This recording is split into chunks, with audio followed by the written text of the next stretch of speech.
결국 매출과 실적만 보면 되는데 매출 실적을 봤을 때 올해랑 내년을 보면은 거의 뭐 약점이 없다시피 하고 주가를 보지 마시고 그냥 뭐 반도체로 대표되는 국내 기업들의 매출과 실적을 보신다면은 크게 심적으로 흔들릴 일도 없으실 거라고 저는 생각을 해요. 그래서 약세장이 올 수 없죠. 왜냐면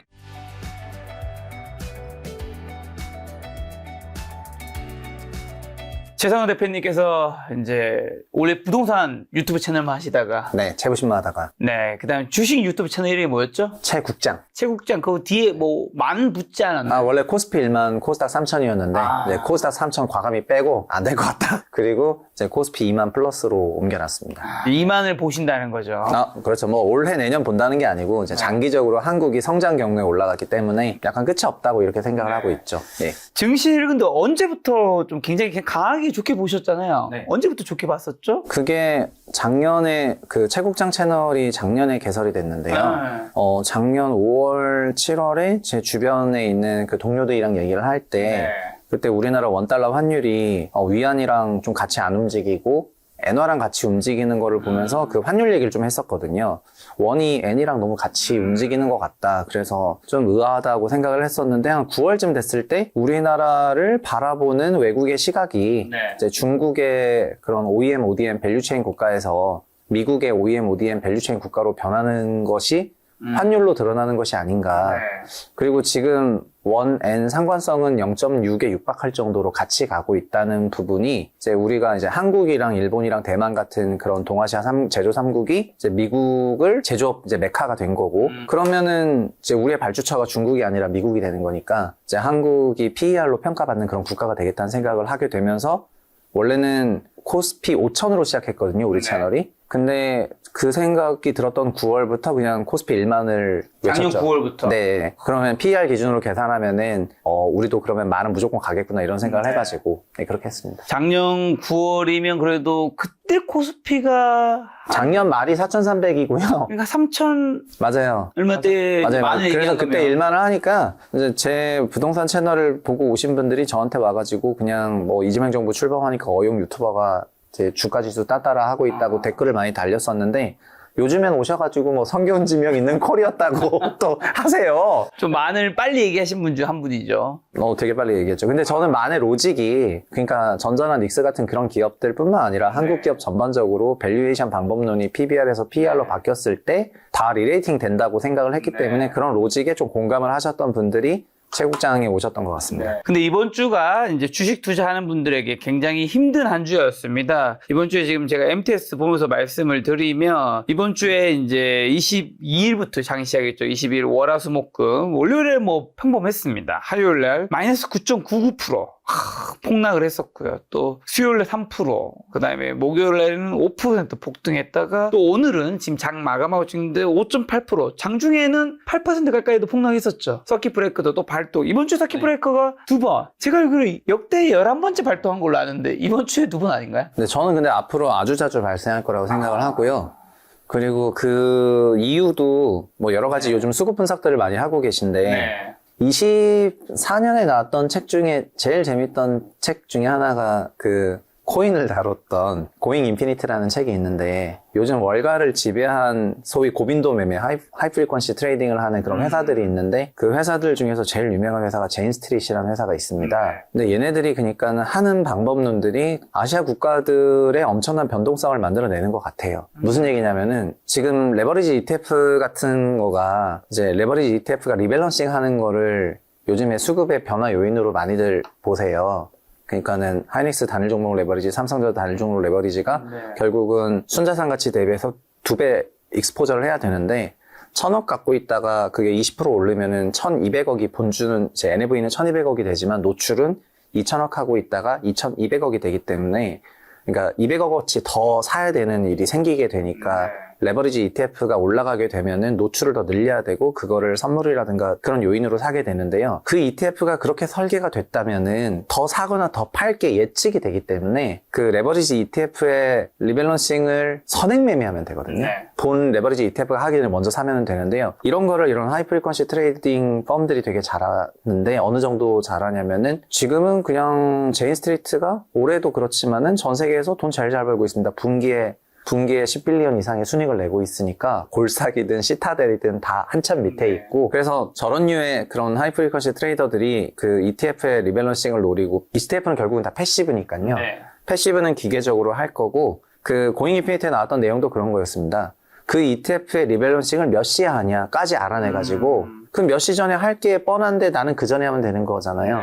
그런 방식으로 거래를 하는 것들이 시장을 좀 더 증폭을 시키는 것 같습니다. 그래서 앞으로도 이런 고변동성은 필연적일 것 같은데, 참고로 그 회사는 작년에 인도 회사 장난치다가 인도 증시에서는 거의 퇴출당했었어요.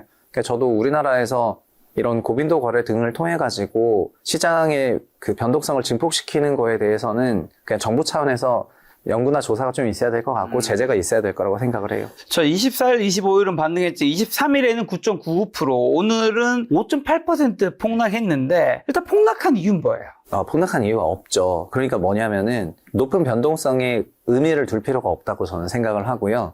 사실 제가 주식시장에 있다가 제일 충격받았던 때가 주식시장 나오고 24년 8월이었는데요. 24년 8월 5일에 한국 증시가 9% 빠졌어요. 코스피가. 근데 아무 이유가 없었거든요. 그래서 사후적으로는 뭐 엔캐리 트레이드다, 뭐다, 이런 얘기가 나왔었는데, 저는 근데 이유 없이 그렇게 빠진 거를 그날 처음 봐가지고, 24년 8월 달에. 그래서 그때 아까 그 고잉 인피니트 책 나오고 나서 그런 이제 내용들을 좀 보면서, ETF 패시브라는 거는 결국은 패시브 리밸런싱 하는 기간에 기계적인 매수 매도가 나오기 때문에 변동성이 높아질 수 있는데, 그게 그렇게 아무 이유 없이 시장에 엄청난 충격을 주는 걸 그 당시에 처음 봐서 그때부터는 생각을 고쳐먹었습니다. 우리나라 증시에 거래를 하는 거는 뭐 아마존 이제 클라우드나 아니면 엣저에 올라가 있는 봇들이 이제 패시브 수급을 노리고 알아서 다들 거래를 하고 있는 거고 앞으로 변동성이 높아지겠다는 생각이었는데, 올해는 더더욱더 그런 상황이어가지고 상승과 하락의 큰 이유는 없고, 그냥 원래 패시브 ETF로 구성된 주식시장은 근데 매우 잔잔해야 되는데, 주가 상승이 좀 변동성을 만들어내게 되면은 그 다른 패시브 전체가 다시 다 섞여져 가지고 재조립돼야 되기 때문에 앞으로 이런 게 굉장히 오랫동안 있을 것 같고요. 오히려 그래서 큰 주가 상승이 없는 횡보장이 오면은 그럼 안정화될 거로 생각하고 있습니다. 그럼 어쨌든 이번 조정이 약세장의 시작인지 아니면 일시적인 순고르기인지 좀 말씀해 주시면서, 그리고 앞으로 뭐 코스피 만, 뭐 3만을 외치시지만 약세장, 다시 폭락장으로 갈 수도 있잖아요. 그 신호는 뭘로 판단해야 할지.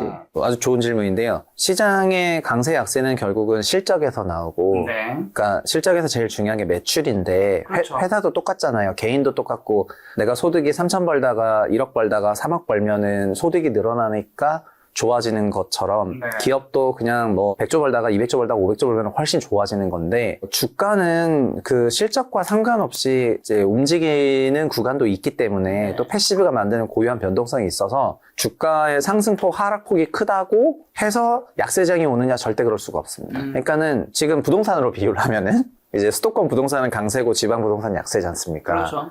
지방 부동산이 그냥 약세인 거는 지방의 기대 상승률이 낮기 때문이고, 기대 상승률이 낮은 거는 지방의 수요가 약할 거라고 생각하고 임차 수요가 낮을 거라는 그런 생각이 있는 것처럼, 수도권은 반대로 기대 상승률이 높고 그다음에 임차로 상승률도 높을 거라고 생각하니까 매수 수요가 붙는 거거든요.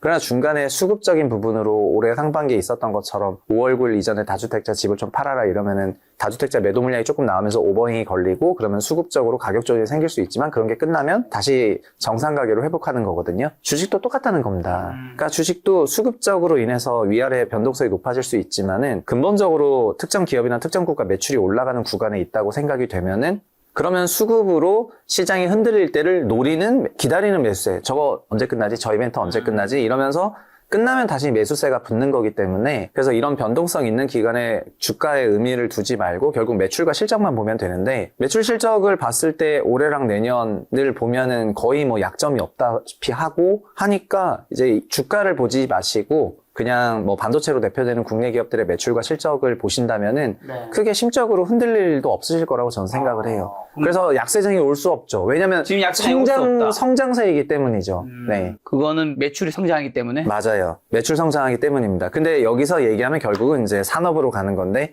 AI까지 얘기해야 되지만 어쨌든 지금 현 경로상에서는 뭐 변동성은 높을지언정 약세장이라고 하는 거는 그런 거잖아요. 07년, 24년 같이 코스피가 박스권에 있는 거. 이제 이런 게 약세장이라고 할 수 있는데 아니면 이제 하락기를 약세장이라고 부를 수가 있는데요. 22년 같이. 네.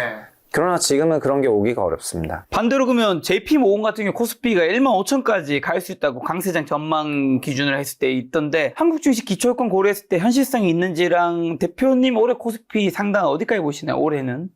지금 올해도 꼴랑 1분기 실적 발표를 안 했고 지금 이제 7월 되면 2분기 실적 발표하지만은 그렇죠. 근데 2, 3, 4분기 실적 발표하는 올해 경로에 15,000이 저는 열려 있다고 생각을 하고요. 보통 이런 증시 전망은 12개월로 전망하시니까 12개월 이내에 15,000은 열려 있습니다. 어떻게 그게 가능하냐면은 저는 원래부터 전자닉스가 PBR 기업에서 PER로 바뀌면서 국내 증시가 리레이팅 된다고 생각을 했는데 지금 두 회사는 아직 PER로 완전히 평가를 받지 못하고 있어요. 마이크론 대비해서. 근데 마이크론은 올해 벌어들이는 거는 이제 이번 3분기 실적까지 다 발표했기 때문에 4분기 때 40빌리언 벌게 되면 올해 90빌리언을 벌고 90빌리언 버는데 시총은 1.4T니까 그러면은 거의 14배? 이제 이렇게 생각이 되거든요.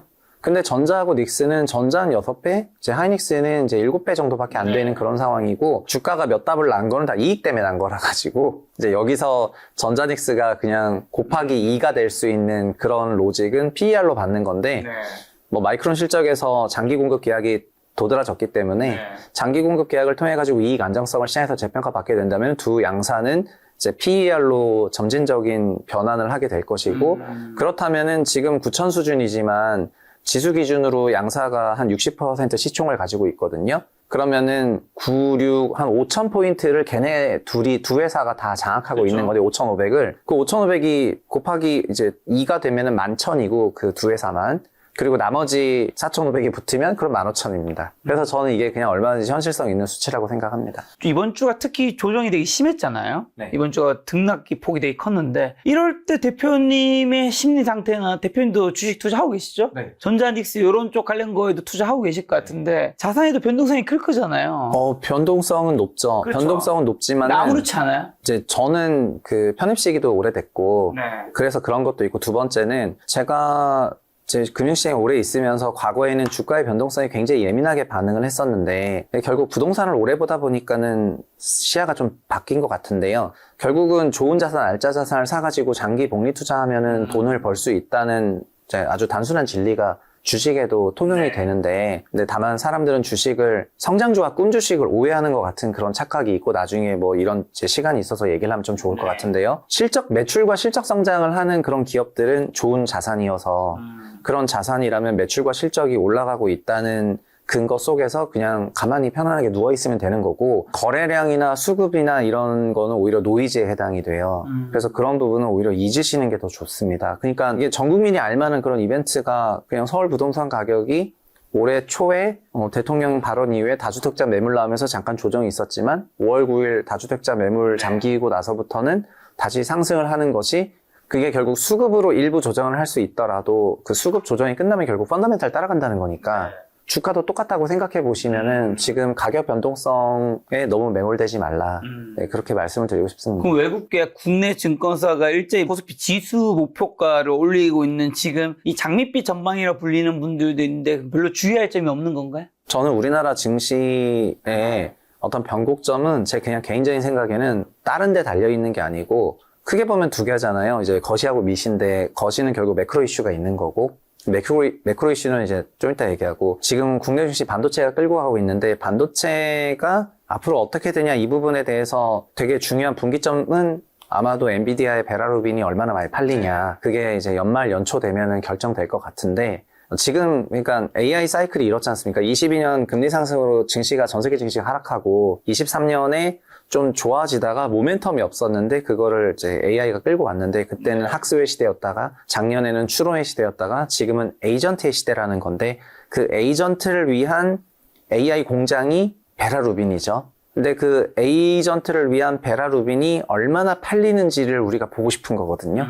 지금 추론을 위한 그레이스 블랙에일까지는 너무 잘 팔리고 전자닉스, 마이크론 다 이쪽으로 엄청나게 매출을 일으키면서 잘 팔린 건 좋은데 에이전틱 AI는 쓰시는 분이 쓰는 산업에서만 엄청나게 쓰거든요. 그러니까 범용적인 B2C의 경우에는 이제 추론형 질문을 하면서 많이 쓰지만은 한 명이 쓰는 것보다 100명이 쓰는 만큼의 그 양이 나오는 거는 이제 코딩이라든가 이런 특정 산업에서 되게 많이 쓰는데 에이전틱 AI들을 통해 가지고 수익화가 가능하다고 생각하는 그런 발주사들이 정말 베라루빈을 얼마나 살 것인가. 네. 이거가 이제 엔비디아도 굉장히 중요한 부분이고 엔비디아가 중요한 만큼 한국 기업도 중요한 부분이니까 아마 그게 조금 분기점이 아닐까 생각하고 그 부분에서 베라루빈 진짜 잘 팔린다. 네. 그러면은 그때는 뭐 15,000이 아니고 이제 그냥 위가 완전 열렸다고 생각이 되는데요. 다만 판가를 막 계속 올리는 방식이 아니라 그냥 장기 고정계약을 통해 가지고 지금 고정계약이 필요한 이유도 그런 겁니다. 지금 고정계약을 해가지고 물량이랑 가격이랑 어느 정도 좀 맞춰놔야지 한 5년 동안 3년 5년 맞춰놔야지 에이전트 AI에 대한 좀 투자도 하고 이러면서 사업을 짤 거기 때문에 지금 이런 그림들은 다 맞춰져 있는 거라고 생각이 되고요. 그런 국면 속에서는 매크로에서 뭐 악재가 나오지 않는 한 3월의 전쟁 같은 거요. 그러니까 3월 전쟁 같은 그런 게 나오지 않는 한은 뭐 약세의 원인을 찾기가 어려워 보입니다. 근데 이번 지수 상승이 말씀하신 대로 반도체 등 일부 대형주에 집중된 착시 효과라는 지적이 있는데 그럼 이런 차별화 장세는 언제까지 이어지는 거죠? 이번 이번 코스피 만을 가든 2만 가든 그 갈 때까지 계속 이어지는 건가요? 저는 그렇게 생각하고 있습니다. 그 시장의 주도 테마라는 거는 항상 있어 왔는데 지금은 이제 AI가 코어고 그리고 AI 시대가 되니까 이제 주요 플레이어들도 조금 바뀌고 있지 않습니까? 과거에 이제 메가테크 주로 이제 팽부터 시작해서 막 여러 가지 용어들이 나왔었는데 지금은 엔스로픽도 있고 그냥 오픈 AI도 있고 새로운 1조 달러 이상 기업들이 막 나오고 있는데 이제 새로운 시대에 맞는 새로운 주도주들은 항상 등장할 것이고 삼성전자 하이닉스도 여기에 해당되는 기업들이고요. 그래서 지금은 이제 AI라는 그 산업에서 이제 토큰을 사는 쪽이랑 토큰을 파는 쪽이 거대한 생태계를 형성하고 있는데 지금은 토큰을 만들어서 파는 쪽, 그러니까 토큰을 만들 수 있게 그 인프라를 만들어서 파는 ODM 업체들인 엔비디아, TSMC, 삼성전자, 하이닉스, 마이크론 같은 회사들이 돈을 많이 벌고 있지만 그거를 그래도 한 5년간 고정계약하고 투자할 금액을 어느 정도 정해놓고 에이전틱 AI를 만들면서 B2B를 먹겠다고 하는 그 토큰의 수요자 쪽도 지금은 막 여기저기 있지만 여기도 나중에 승패가 나올 것 같거든요. 그러면 그때는 그 살아남은 기업이나 그 시장을 먹은 회사들은 그때는 엄청난 주가 상승이 있을 것 같고 뭐 그렇게 생각을 하고 있습니다. 그래서 이 사이클이 끝나면은 다음 테마가 좀 딱히 아직은 안 보이니까 그러면은 또 횡보장세가 올 것이고 그러면 그냥 전통적인 소비 산업들 위주로 뭐 보는 시장으로 변하지 않을까요? 그렇게 생각하고 있습니다. 그럼 이번 사이클의 끝에까지 남을 기업은 어디가 되는 거예요? 그러니까 지금 사이클이 만약에 진짜 에이전트 AI의 그 분기점이 내년부터니까 내년에 에이전트 AI로 넘어가게 된다면은 그러면 한 3년 정도는 뭐 엔비디아, TSMC와 같은 메모리 3사들이 굉장한 주목을 받을 거고요. 그 3년 후 정도가 됐을 때는 그거를 이제 B2B로 파는 기업들이 나온다는 얘기니까 그런 기업들이 엄청난 시총을 갖게 될 거라고 생각을 합니다. 지금 예를 들면 엔비디아는 OT, TSMC ET, 삼성전자, 하이닉스 둘 다 뭐 1.3T, 마이크론 1.4T 이렇게 돼 있는데 한 그 3년 동안은 얘네들이 뭐 이제 시총이 뭐 최소 곱하기 1.5나 2는 될 거라고 생각을 하고 있는데요. 근데 그 투자를 하는 회사들도 엄청난 시총을 갖게 되겠죠. 마이크론 실적 아까 말씀해 주신 거 한번 안 여쭤볼 수 없는데 반도체 기업의 마이크론 실적이 가늠자 역할을 하는데 어떻게 보셨고 깜짝 실적과 5년 장기 공급 체결, 삼성전자, SK하이닉스 실적에 미치는 영향은 뭘까요? 그 마이크론 실적은 일단은 뭐 다 잘 나왔다 들고 계시겠지만 마이크론은 IR 자료를 되게 세심하게 만들어서 되게 주주 프렌들리한 기업입니다. 그래서 IR 자료가 막 PPT 막 40~50장짜리를 늘 만들어서 내는데 뭐 이번 자료에서 제일 돋보였던 거는 실적이 아니고 그 앞에 업황이랑 자기네 막 좀 잘난 얘기를 좀 써요. 회사니까. 그런데 거의 굉장히 초창기 부분에 그 장기 공급 계약 시장에서 굉장히 기대하고 있었는데 그 장기 공급 계약인 SCA 전략적인 고객 협약 부분을 PT 3장에 걸쳐서 할애를 해가지고 시장의 관심이 뭔지 정확히 알고 있어서 그 부분을 명확히 딱 써서 PT를 딱 보자마자 그게 나오니까 이게 진짜 장기 공급 계약 얼마를 할지 그냥 컨콜로 물어보고 싶었던 사람들 입장에서는 상세한 자료가 나오니까 아주 기뻤을 거라고 생각을 하고요. 그래서 거기서 16건의 장기 공급 계약 고객사들과 함께 특히 4건은 매우 큰 대형 고객사들이라고 했고요. 그래서 아마도 뭐 다들 추정하기는 엔비디아하고 알파벳이 그 중에 하나일 거라고 다 생각을 하고 있겠지만 그러면서 5년간 계약했고 가격도 획정했고 이 얘기는 그거를 들으면서 마이크론 같은 기업을 그러면 이제 원래부터 그 나라는 PER로 좀 보고 있었지만은 반도체가 사이클 기업이 아니라 이익이 매우 고정적으로 성장하는 성장 기업이라는 거를 시장에 각인시켰다고 생각을 하고요. 그러니까 저는 그 얘기를 그렇게 비유해요. 우리 박찬호 선수 있었지 않습니까? 텍사스로 가셨던. 네. 근데 만약에 텍사스에서 박찬호한테 연봉 1,000억에 1년, 다음 연도는 성적 따라서 한 거 하고요. 800억에 5년 하자. 네, 매년. 네. 그러니까 매년 연 800억에 5년 연방으로 장기 공급 계약을 체결하자. 그럼 선수 입장에서도 전 후자가 좋다고 생각하거든요. 네. 그러니까는 총연봉은 내년에 잘하면 1000억에서 1200억 될 수도 있지만 오히려 800억에 5년을 고정함으로 인해 가지고 컨디션 관리부터 시작해서 여러 가지 계획이 되지 않습니까? 그 메모리 반도체의 장기 공급 계약은 이런 거거든요. 지금 연 단위로 그 계약직, 저도 증권사 있을 때 전문 계약직이었는데 매년 연봉 협약을 했습니다. 근데 그게 아니라 3년 연봉 협약을 얼마로 고정시켰으면 전 더 좋았을 것 같거든요. 매년 쫄지 않고. 그래서 지금 메모리 반도체 기업을 이런 방식으로 그 계약을 하게 되면은 그러면은 주주들 시장 역시 그 기업의 이익에 대해서 굉장히 가시성이 있다고 생각하는 거니까요. 그런 부분을 재평가할 거라고 생각을 합니다. 그래서 뭐 전자닉스 실적을 보면은 전자는 올해 순이익 300조, 내년에 450조 정도가 예상이 되고 하이닉스는 올해 순이익 250조, 내년에는 한 390조? 뭐 그 정도 생각이 됩니다. 그러면은 그게 더 안 늘어나도요. 전자 기준 450조 5년 연달아 한다고 해도 그냥 450조 기준으로 12배 받으면은 그게 6천조짜리 회사 되니까 그게 4T 기업이 되는 건데 지금 전자는 1.3T 기업입니다. 그래서 지금 30만 원대의 기업이 4T 기업이 된다는 거는 전자가 100만 원이라는 건데요. 근데 그런 기업이 될 수 있냐? 지금 당장이 아니라 한 3년, 5년 후에는 될 수도 있는 거예요. 그래서 그런 방식으로 생각을 하시면은 좋을 것 같습니다. 삼성전자 67만 원, 지금 SK하이닉스 500만 원 목표 주가까지 나왔습니다. 현재 반도체 이익 계산 속도를 고려할 때 실현 가능한 수준인지랑 대표님은 어느 정도로 보시는 건가요? 지금 그러니까 증권 저도 애널리스트를 오래 했고 애널리스트 목표 주가 저희 지난번 영상에서도 어떻게 목표 주가를 계산하는지 말씀을 드렸잖아요. 그리고 제가 현직에 있었다면은 뭐 하이닉스 60만 원대 그때 찍었던 것 같은데 제가 현직에 있었으면 그때 막 200만 원, 400만 원 불렀다 막 이렇게 얘기를 했는데 왜냐하면은 미래에 벌어들일 이익에 PER로 보는 로직까지 갖다 붙여가지고 제가 지금 현직 애널이면은 전자는 아까 말씀드렸던 것처럼 내년에 전자가 450조 벌 거죠? 10배면 4,500조고 그러면 3트리언 달러니까 지금 전자가 1.3T 정도 되고 35만 원 정도 되니까 자연스럽게 70만 원, 80만 원 목표가가 나올 겁니다.